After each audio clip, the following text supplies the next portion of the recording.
صلی اللہ علیہ وسلم الجلاس بن سوید خان اللہ و رسولہ، حضور جلاس بن سوید نے اللہ اور اس کے رسول سے خیانت کی ہے، وہو امی، اور میرا چچا لگتا ہے۔ اگلے لفظ سنیے، وقد تبرأت الی اللہ ثم الیک منہ، حضور میں پہلے اللہ کے حضور پھر آپ کے حضور اس سے بیزاری کا اعلان کرتا ہوں۔ حضور میرا اس سے کوئی تعلق نہیں ہے، میرا اس سے کوئی واسطہ نہیں ہے۔ میں اللہ سے بھی کہتا ہوں میرے مالک، میرا چچا سے کوئی تعلق نہیں ہے چونکہ وہ تیرے محمد کا دشمن ہے۔ حضور میں آپ سے بھی کہتا ہوں کہ میرے چچا سے کوئی تعلق نہیں ہے چونکہ وہ آپ کا دشمن ہے۔ کالا وماذا قال، حضور نے فرمایا بچے اس نے کیا کہا ہے؟ بچے نے ساری کہانی سنا دی کہ میں نے آپ کی تقریر سنی، آپ کی گفتگو سنی اور جا کے بتائی تو اس نے کہا کہ اگر وہ سچے ہیں تو پھر تو ہم گدھوں سے بدتر ہو گئے۔ حضور نے صحابہ کو بلایا، کہا کہ یہ واقعہ پیش آیا ہے، بتاؤ کیا کریں؟ صحابہ نے عرض کی ھذا طفل صغیر لا تصدقه فهو لا یعی ما یقول والجلاس بن سوید یصلی معنا وهو شیخ کبیر وعاقل، حضور یہ بچہ چھوٹا ہے، کم عقل ہے، کم سمجھ ہے، یہ تو اپنی بات بھی نہیں صحیح طرح سمجھ سکتا، جو کہتا ہے تو وہ بھی نہیں جانتا، اور جلاس بن سوید بڑی عمر کا آدمی ہے، ہمارے ساتھ نمازیں پڑھتا ہے اور عاقل شخص، تو آپ اس بچے کی بات کی پرواہ نہ کیجیے اور اس کی خبر کی تصدیق نہ کیجیے۔ ادھر جلاس بن سوید کو جب پتا چلا تو اس نے بھی قسمیں کھانی شروع کر دی کہ میں نے تو کوئی بات کہی نہیں ہے، ایک چھوٹے سے بچے نے جا کے ویسے ہی بات کر دی۔ تو حضور نے اس بچے کی بات کو نظر انداز کیا صحابہ کے کہنے پہ۔ اب اس بچے نے جب دیکھا کہ میری بات حضور نے قبول نہیں کی ہے تو اس نے جھولی پھیلا لی اور آسمان کی طرف دیکھ کر کے کہا اللہم ان کنت صادقا فصدقنی وان کنت کاذبا فکذبنی، اے اللہ اگر میں جھوٹا ہوں تو مجھے جھوٹا کر دے اور اگر میں سچا ہوں تو میری سچائی کا اعلان کر دے۔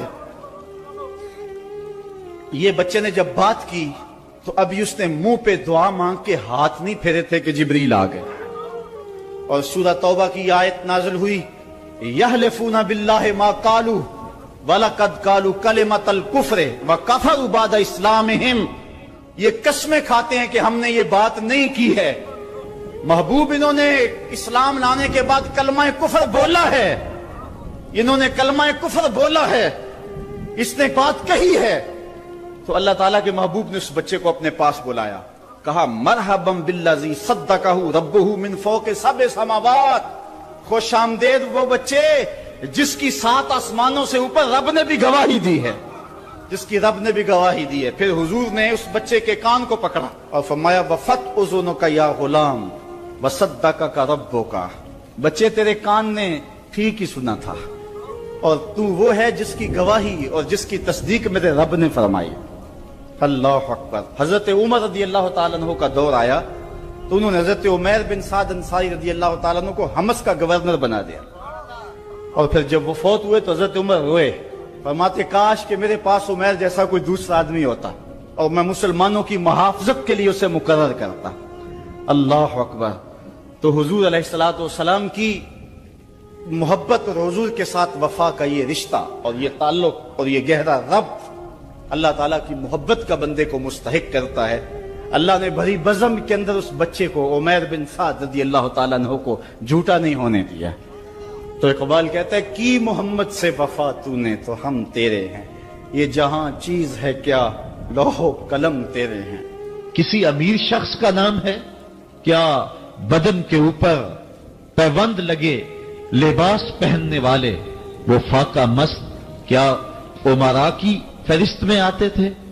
ہمیں تو وہ کہانی بھی اسلام کی غربت کی یاد آتی ہے کہ جب احد کے اندر 70 شہیدوں کے لاشیں پڑے ہوئے ہیں تو حضرت صفیہ حضور کی پھپھی اپنے بھائی حمزہ کے لیے 2 چادریں لے کر کے کفن کی آتی ہے، تو حضور علیہ السلام نے فرمایا کہ جس قبر میں حمزہ کو دفن کیا جائے اسی قبر میں مصعب بن عمیر کو بھی کفن دیا جائے اور دفن کیا جائے، اور کہا میرے چچا کے لیے اس کی جو بہن میری پھپھو جو 2 چادریں لے آئی ہے، کہا 1 چادر ہم مصعب بن عمیر کو دیں گے۔ یہ مصعب بن عمیر کون ہے؟ تاریخ پڑھو، کتنی دل آویز تاریخ ہے۔ مکے میں ایک امیر ترین خاتون ہے جس کے بیٹے کا نام مصعب ہے، اور وہ اپنے بیٹے کو اتنا خوبصورت لباس پہناتی ہے اور اتنے خوبصورت خوشبو اور عطر اس کو لگاتی ہے کہ مصعب بن عمیر جن گلیوں سے گزرتے تھے دیر تک وہ گلیاں مہکتی رہتی تھی۔ لوگ کہتے تھے یہاں سے مصعب گزر کے گیا ہوگا اس لیے یہ گلیاں مہک رہی ہیں۔ اچھا، پھر مصعب پہ نظر پڑتی ہے میرے محمد عربی کی، اور مصعب بن عمیر حضور کی زلفوں کا اسیر ہو جاتا ہے۔ ماں کافرہ ہے، جب پتہ چلتا ہے تو اس کا لباس بھی چھین لیتی ہے، سہولتیں اور آسودگیاں بھی واپس لے لیتی ہے۔ پھر وہ وقت بھی آیا کہ مصعب بن عمیر حبشہ کی جانب ہجرت کر جاتے ہیں۔ مکے کے حالات کچھ تھوڑے سے خوشگوار نظر آئے تو وہ حبشہ سے واپس مکے جب پلٹے تو ان کے بدن پہ جو چادر تھی وہ جگہ جگہ سے پٹی ہوئی تھی۔ میرے آقا کریم علیہ السلام نے دیکھا تو حضور کی آنکھوں میں آنسو ٹپکنے لگے۔ کہا یہ وہی مصعب ہے جو اتنا خوش پوش نوجوان تھا کہ میں نے پورے مکے میں اس سے خوبصورت لباس پہننے والا کوئی دوسرا شخص نہیں دیکھا، اور آج میرے مصعب کو پہننے کے لیے جو چادر میسر ہے وہ بھی جگہ جگہ سے پھٹی ہوئی ہے۔ یہ اسلام کی غربت کی کہانی ہے، اور آج احد میں یہی مصعب بن عمیر شہید ہو جاتے ہیں اور ان کے لیے کفن بھی دستیاب نہیں ہے۔ حضور نے کہا جو میرے چچا کے لیے 2 چادریں لائی ہیں ان میں سے ایک کا کفن مصعب کو دے دو نا، اور دوسری چادر سے کفن میرے چچا کو دے دیا جائے۔ اچھا، حضرت مصعب کے لیے بڑی چادر رکھ دی گئی، اور حضرت امیر حمزہ کے لیے جو چادر تھی وہ چھوٹی تھی، اگر سر ڈھانپتے تھے تو پاؤں ننگے ہو جاتے، اگر پاؤں ڈھانپتے تھے تو سر ننگا ہو جاتا۔ حضور نے فرمایا میرے چچا کا سر ڈھانپ دو اور پاؤں کے اوپر اذخر نامی گھاس ڈال دو۔ میں یہ اسلام کی غربت کی کہانی تمہیں سنا رہا ہوں، جب میرے رسول کے چچا کے لیے پورے کفن کا ٹکڑا بھی دستیاب نہیں تھا، اسلام اس وقت بھی عزت پا گیا تھا، اسلام اس وقت بھی ذلیل نہیں تھا، اسلام اس وقت بھی سربلند تھا، اور اسلام اس وقت بھی عزتوں کی مسند پہ تھا۔ یہ اسلام کا وہ دور ہے کہ جب حضور مسجد نبوی سے باہر نکلتے ہیں تو آگے حضرت عمر و ابو بکر رضی اللہ تعالی عنہما کھڑے ہیں، چہرے کے اوپر عجیب اداسی ہے۔ کہا عمر، ابو بکر اس وقت کیوں کھڑے ہو؟ عرض کی حضور بھوک نے گھر میں ٹکنے نہیں دیا، ہم نے چاہا حضور کا چہرہ دیکھ لیں تو کچھ پیاس بجھ جائے، کچھ بھوک مٹ جائے۔ حضور نے فرمایا میرا حال بھی یہی ہے، جس چیز نے تجھے گھروں سے نکالا ہے وہی چیز مجھے گھر سے نکال لائی ہے۔ چلتے ہوئے حضرت ابو ایوب انصاری کے گھر کے قریب سے گزرے،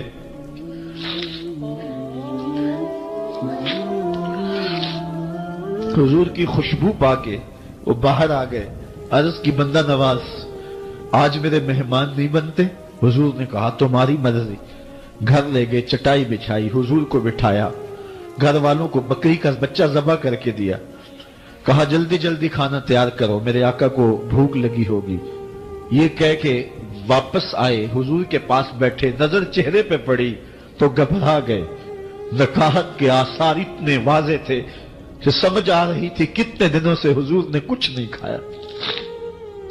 اٹھ کے باغ میں چلے گئے، کھجوروں کا خوشہ توڑا، حضور کے سامنے رکھا، کہا بندہ نواز جب تک کھانا تیار نہیں ہوتا یہ کھجوریں تناول فرمائیں۔ تھوڑی دیر کے بعد کھانا دسترخوان پہ لگ گیا، حضور سے عرض کی گئی حضور آئے کھانا تناول کر لیں۔ حضور نے دسترخوان پر تشریف فرما ہو کر کے حضور نے کپڑا اٹھایا تو حضور نے جب دیکھا کہ کھانا ہے تو حضور نے ایک روٹی لی اور چند بوٹیاں اٹھائیں اور ایک خادم کو بلا کر کے کہا جاؤ ہمارے گھر دے آؤ، میری بیٹی فاطمہ کتنے دنوں سے بھوکی، کہا جاؤ ہمارے گھر دے آؤ، میری فاطمہ کتنے دنوں سے بھوکی بیٹھی ہوئی ہے، مال کے کونین ہیں گو پاس کچھ رکھتے نہیں۔ دو جہاں کی نعمتیں ہیں ان کے خالی ہاتھ میں۔ آپ کو پتا ہوگا کہ جب میرے رسول کا انتقال ہوا ہے، حضور کا وصال ہوا ہے، تو حضور کی ایک زرہ ایک یہودی کے گھر میں گروی رکھی ہوئی تھی۔ حضور نے زرہ رکھ کر کے اس سے قرض لیا ہوا تھا۔ یہ اسلام کی غربت کی کہانی ہے، اور پھر اللہ نے اسلام کو امارت کے رنگ بھی دیے۔ اور تمہیں کہانی سناؤں، حضرت عدی بن حاتم روایت کرتے ہیں، صحیح بخاری میں روایت ہے۔ یہ حاتم تائی کے بیٹے ہیں، کہتے ہیں میں حضور کی خدمت میں حاضر ہوا، ایک شخص آیا، کہنے لگا حضور غربت نے میرا برا حال کر دیا ہے، اور اس نے شکایت کی، غربت کی، پسماندگی کی اور اپنی معاشی بدحالی کی۔ پھر ایک شخص آیا، کہنے لگا حضور میرے پاس دولت تو ہے، لیکن میں نے جس منزل پہ جانا ہے راستہ پر خطر ہے، تو میرے لیے کیا حکم ہے کہ میں کیسے راستہ طے کروں؟ تو یہ دو لوگوں نے یہ باتیں کی، تو حضرت عدی کہتے ہیں کہ حضور نے روئے سخن میری جانب موڑا اور میری جانب مخاطب ہو کے کہا عدی تو نے ہیرا دیکھا ہے؟ عدی کہتے ہیں میں نے عرض کی حضور دیکھا نہیں، سنا ہے۔ ہیرا یہ شہر ہے عراق کا۔ تو حضور نے فرمایا عدی تو نے ہیرا دیکھا ہے؟ میں نے کہا نہیں حضور دیکھا نہیں، اس کا تذکرہ سنا ہے۔ فرمایا عدی اگر اللہ تجھے زندگی کی مہلت دے تو ہیرا سے ایک خاتون چلے گی، تو اپنی آنکھوں سے دیکھے گا اور مکے تک پہنچے گی اور اللہ کے گھر کعبہ کا طواف کرے گی، اور اس کو ہیرا سے لے کر کے مکے تک اللہ کے علاوہ کسی کا ڈر نہیں ہوگا۔ کہتے ہیں کہ میں نے دل میں کہا کہ پھر بنو طے کے ڈاکو مر گئے ہوں گے جنہوں نے عرب کے اوپر روب ڈال رکھا ہے، تو وہ تو پھر ختم ہو گئے ہوں گے۔ کہتے ہیں میں ابھی سوچ ہی رہا تھا کہ حضور نے مزید میری حیرت میں اضافہ کرتے ہوئے کہا عدی اگر تجھے اللہ نے زندگی کی مہلت دی تو تو دیکھے گا کہ کسرا کے خزانے تیری جھولی میں ہوں گے۔ تو اس دور کی سپر طاقت تھی۔ میں نے کہا حضور کسرا بن ہرمز؟ حضور نے فرمایا ہاں کسرا بن ہرمز۔ کہتے ہیں کہ حضور نے پھر فرمایا عدی اگر تو زندگی پائی تو تو وہ دن بھی دیکھے گا کہ ایک شخص زکوٰۃ کی رقم لے کر کے، زکوٰۃ کی چاندی لے کر کے، زکوٰۃ کا سونا لے کر کے نکلے گا اور اس کو کوئی زکوٰۃ کا مستحق ہی نہیں ملے گا۔ حضرت عدی بن حاتم کہتے ہیں کہ پھر میں نے وہ منظر اپنی آنکھوں سے دیکھا کہ ہیرا سے خاتون چلی اور مکے تک پہنچی، اور امن ایسا تھا کہ اس کو اللہ کے علاوہ کسی کا ڈر نہیں تھا۔ پھر وہ لمحے بھی میں نے دیکھے کہ کسرا بن ہرمز کے خزانے مسجد نبوی کے باہر پڑے ہوئے ہیں۔ تو کہتے ہیں تیسری چیز میں دیکھ نہ سکا، اور میں نے لوگوں کو کہا کہ یہ میں تو نہیں دیکھ سکا، میری شاید زندگی وفا نہ کرے، اور اگر تمہاری زندگی وفا کرے تو تم دیکھنا میرے آقا نے جو فرمایا تو دو باتیں تو پوری ہو گئی ہیں، اور تیسری بات تم دیکھ لو گے۔ حضرت یحییٰ بن سعید فرماتے ہیں کہ حضرت عمر بن عبدالعزیز کا زمانہ تھا، اور انہوں نے مجھے افریقہ کی جانب زکوٰۃ وصول کرنے کے لیے بھیجا۔ میں وہاں سے زکوٰۃ وصول کی، اور پھر میں زکوٰۃ لینے والے مستحقین کو ڈھونڈنے لگا، تو کہتے مجھے کوئی مستحق نہ ملا۔ پھر میں غلام پکڑتا اور اس کے پیسے دے کے اس کو آزاد کرواتا چلا جاتا۔ حضرت عمر بن عبدالعزیز کا زمانہ ہے کہ گورنر ہے عراق کا، وہ حضرت عمر بن عبدالعزیز کو لکھتا ہے کہ اتنی رقم ہے، اس کا کیا کرنا ہے؟ تو عمر بن عبدالعزیز کہتے ہیں رقم لے کے یہاں نہ آنا، وہاں عراق کے لوگوں میں بانٹ دو، جو زکوٰۃ کے مستحق ہیں ان کو تقسیم کر دو۔ تو گورنر لکھتا ہے جو مستحق ہے ان کو دے دی، اب کوئی مستحق نہیں رہا تو میں کیا کروں؟ تو حضرت عمر بن عبدالعزیز کہتے ہیں جو مقروض ہیں ان کا قرض اتار دو۔ تو کہتے ہیں کہ ہاں قرض بھی میں نے اتار دیا ہے، رقم پھر بھی بچ رہی ہے، کیا کروں؟ تو حضرت عمر بن عبدالعزیز نے پھر لکھا جو شخص شادی کرنا چاہتے ہیں ان کا حق مہر ادا کر دو۔ میں نے کہا کہ وہ بھی کر دیا ہے، رقم پھر بھی بچ گئی، اب کیا کروں؟ تو حضرت عمر بن عبدالعزیز نے مجھے لکھا کہ جو غیر مسلم ہیں جنہوں نے ٹیکس دیا ہوا ہے، جتنا ٹیکس دیا ہے اس سے دگنے پیسے ان کو قرضے میں دے دو، اور ان کو کہو جاؤ اس کا کاروبار کرو، کھیتی باڑی کرو، اور ساتھ انہیں یہ بھی کہہ دینا قرض کی فکر نہ کرنا، اور زیادہ اس میں پریشان نہ ہونا، جب دے سکو گے دے دینا، یہ دور بھی پھر اسلام نے دیکھا اور یہ گھڑیاں بھی دیکھی، جب چتھڑے پہنے ہوئے تھے، جب پیبند لگے لباس پہنے تھے، جب پیٹ میں ڈالنے کے لقمہ بھی نہیں تھا، اللہ کا دین اس وقت بھی غالب تھا، اور جب گلیوں کے اندر ریشم بکھرا ہوا ہوتا تھا کوئی اٹھانے والا نہیں تھا، دین اس وقت بھی غالب تھا۔ دین کا غالب ہونا یا نہ ہونا اس کا تعلق جو ہے وہ مال و دولت سے نہیں ہے۔ اقبال کہتا ہے کہ زوال بندہ مومن کا بے زری سے نہیں، مومن کا زوال بے زری سے نہیں ہے بلکہ اس کا سبب کوئی اور ہے۔ وہ سبب ڈھونڈنا ہے کہ ہم دنیا میں رسوا ہو کے کیوں رہ گئے، ہم زمانے کے سامنے تماشا کیوں بن کے رہ گئے، آج نبی کی امت پوری کائنات میں رسوا ہو کے کیوں رہ گئی، آج ہمارا تماشا دیکھا جا رہا ہے، آج بھوکے کتوں کو ہماری بیشتر بہنوں کے اوپر چھوڑا جا رہا ہے اور اس کا تماشا دیکھا جا رہا ہے۔ کیا ہم نے یہ دن بھی دیکھنے تھے؟ ہم نے سراغ لگانا ہے۔ دولت کی قلت اور کثرت یہ ثانوی چیزیں ہیں، ہم نے تاریخ میں دیکھا ہے، ہم کبھی مالی طور پہ کمزور تھے، رسوا نہیں ہوئے۔ اور ایک روایت حضرت سلیمان بن سرد رضی اللہ تعالی عنہ سے مروی ہے، کہتے ہیں کنت جالسا مع النبی صلی اللہ علیہ وآلہ وسلم، میں حضور علیہ السلام کی مجلس میں بیٹھا ہوا تھا، دو لوگ تھے وہ آپس میں الجھ رہے تھے، ان میں سے ایک شخص کا چہرہ غصے سے سرخ ہو گیا، رگیں پھولی ہوئی تھی اور ایک دوسرے کے لیے سب و شتم کا ماحول پیدا ہو گیا تھا۔ اللہ کے رسول صلی اللہ علیہ وآلہ وسلم نے ارشاد فرمایا میں ایسا کلمہ جانتا ہوں کہ اگر یہ کلمہ پڑھ لیں تو ان کا یہ غصہ زائل ہو جائے گا، ان کی جو کیفیت ختم ہو جائے گی، اور وہ کیا ہے؟ اعوذ باللہ من الشیطان الرجیم، یہ پڑھ لیں تو جو ان کے اندر ہے وہ چلا جائے گا۔ تو لوگوں نے اس شخص کو کہا جس کی رگیں پھولی ہوئی تھی اور غصے سے اس کا چہرہ سرخ ہوا جا رہا تھا کہ تعوذ پڑھو، اعوذ باللہ من الشیطان الرجیم پڑھو۔ اور یہ اللہ تعالیٰ نے قرآن مجید میں ارشاد فرمایا ہے کہ جب غصے سے انسان بے قابو ہو جائے تو اس کو چاہیے کہ وہ اپنے غصے سے باہر نکلنے کے لیے تعوذ پڑھے۔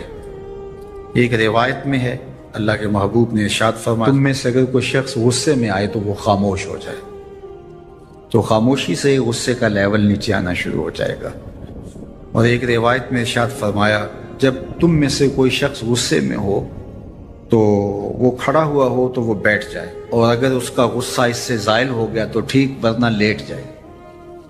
یعنی اگر وہ کھڑا ہو تو بیٹھ جائے، اور اگر بیٹھنے کے باوجود بھی غصہ ختم نہیں ہونے پا رہا تو لیٹ جائے، خاموش ہو جائے، تعوذ پڑھے اور بیٹھ جائے یا پھر لیٹ جائے۔ تو یہ چار صورتیں غصے کو کم کر دیتے ہیں۔ تو غصے کو نافذ کرنے کی بجائے کوشش کرنی چاہیے کہ غصہ جو ہے وہ فروغ ہو جائے، چونکہ غصے میں انسان ایسے امور کر لیتا ہے کہ بعد میں اس کو سخت پچھتاوا ہوتا ہے۔ تو ایک شخص نے حضور سے کہا کہ حضور مجھے کوئی وصیت کیجئے۔ حضور نے اسے ارشاد فرمایا کہ تو غصہ نہ کیا کر۔ اس نے پھر کہا مجھے وصیت کیجئے، تو آقا کریم نے پھر فرمایا غصہ نہ کیجئے۔ اس نے پھر کہا، یہ بات ایک بار نہیں، اس نے کئی بار حضور سے پوچھی۔ وہ کوئی اور وصیت طلب کرنا چاہ رہا تھا کہ یہ تو ٹھیک ہے، کچھ اور وصیت بھی کیجئے۔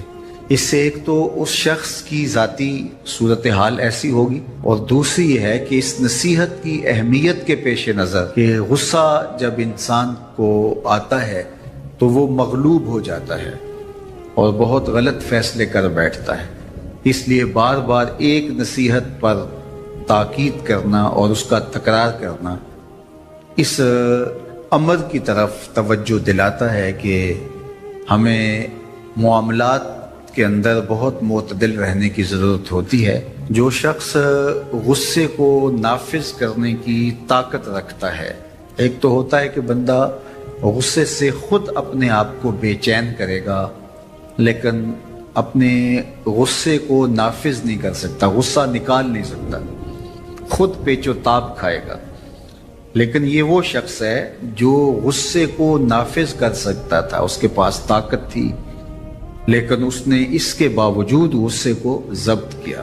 حضور علیہ السلام نے ارشاد فرمایا قیامت کے دن اللہ تعالیٰ لوگوں کے سامنے اسے بلائے گا تو اللہ تعالیٰ اسے اختیار دے گا کہ جنت کی حوروں میں سے جس کے ساتھ تم نکاح کرنا چاہتے ہو، جس کے ساتھ تم رہنا چاہتے ہو، تمہیں اس کا اختیار دیا گیا ہے، اس لیے کہ تم نے اپنے غصے کو ضبط کیا، اس کو نافذ کرنے کی طاقت کے۔ یہ بھی ہوتا ہے کہ کسی کو کسی عمل خیر کی توفیق ہو جاتی ہے تو وہ اس پر اللہ کا شکر کرنے کی بجائے دوسرے لوگوں کو جو فی الحال اس توفیق سے محروم ہیں حقارت کی نظر سے دیکھنا شروع کر دیتا ہے۔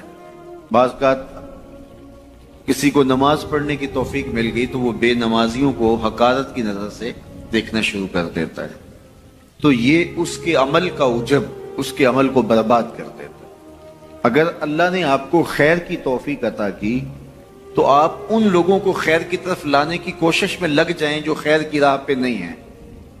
بے نمازیوں کو نماز کا عادی بنانے کے لیے آپ کی جد و جہد شروع ہو جانی چاہیے کہ یہ خیر مجھے نصیب ہوا تو اس کو بھی نصیب ہو جائے، نہ یہ کہ آپ کسی کو حقارت کی نظر سے دیکھیں اور خود پسندی کے مرض میں مبتلا ہو جائیں کہ دیکھو میں نمازی ہوں اور میرے پاس یہ ہے اور فلاں کے پاس یہ نہیں ہے۔ تو اس پر اللہ کا شکر ادا ضرور کیجئے کہ اللہ نے مجھے توفیق عطا کی، لیکن کسی کو حقیر جاننے کی بجائے اس کو خیر کی راہ پہ لانے کی کوشش کریں، تو یہ آپ کے صالح اعمال کی قبولیت کا ذریعہ بن جائے گا۔ نہیں تو اگر ریا شامل ہو گئی تو عمل برباد، اگر تکبر آ گیا تو اللہ کو تو پسند ہی نہیں، اگر عجب پیدا ہو گیا تو عمل کا نتیجہ آپ کو نصیب بھی نہیں ہو سکے گا۔ اس لیے عمل خالص ہو، صرف رضائے الہی کے لیے ہو، وہ عمل مرد نے کیا ہے یا عورت نے کیا ہے اس سے غرض نہیں ہے، شرط ہے کہ ایمان کے ساتھ اس نے صالح اعمال کا ذخیرہ جمع کیا ہے تو اس کو اللہ تعالیٰ جل شانہ ستھری، پاکیزہ، مطمئن اور خوبصورت زندگی عطا کرتا۔ اب وہ خوبصورت زندگی حیات طیبہ کیا ہے تو سنیے، حضرت سعید بن جبیر رضی اللہ تعالیٰ عنہ فرماتے ہیں کہ حیات طیبہ سے مراد الرزق الحلال ہے۔ اللہ جل شانہ جس کو پاکیزہ اور ستھری زندگی عطا کرتا ہے اس کو رزق حلال عطا کرتا ہے۔ حلال رزق کا نصیب ہو جانا ایک خوبصورت زندگی کا نصیب ہو جانا ہے، کیونکہ حلال میں طمانیت رکھی گئی ہے۔ ایک شخص جتنا بھی حرام رزق اکٹھا کر لے اس کو اس سے طمانیت باطن، سرور باطن نصیب نہیں ہو سکتا، اس کے اندر اطمینان اور قرار نہیں آ سکتا، کیونکہ حرام میں یہ ہے ہی نہیں۔ تو حلال تھوڑا بھی مل جائے لیکن وہ حلال وہ باطن کی طمانیت کا سبب ہے، اندر کی روشنی کا ذریعہ ہے، اور ایک سرشار، مطمئن، خوبصورت اور خوشگوار زندگی کی ضمانت ہوتی ہے رزق حلال۔ اللہ ہم سب کو اپنی جناب سے رزق حلال ہی نصیب کرے، اور اگر ہم سچے دل سے یہ عہد کر لیتے ہیں کہ اللہ ساری زندگی تو ہمیں رزق حلال ہی دینا اور ہم بھی ساری زندگی حرام کے ایک لقمے سے بھی اپنے آپ کو محفوظ کریں گے، اللہ آپ کے لیے حلال کے راستے کشادہ کر